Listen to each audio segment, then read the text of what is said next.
আসলে ওই গ্রামের প্রাকৃতিক হাওয়া অনেক সুন্দর। অনেক, অনেক সুন্দর। এটা হলো আমাদের বাড়ির পেছনেরই বিল। এই বিলের কিনারে আমি আছি।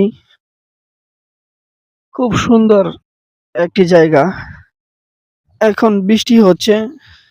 প্রায় পানি অনেকটাই বৃদ্ধির দিকে।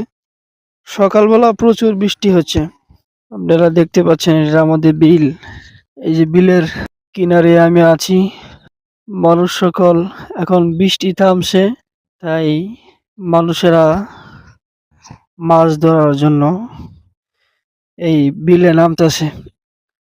আসলে ওই গ্রামের উপকূল, গ্রামের হাওয়া অনেকটাই মজাদার, অনেকটাই সুন্দর, অনেকটাই উপভোগ করার মতন আরকি। অনেক ভালো লাগতেছে আলহামদুলিল্লাহ।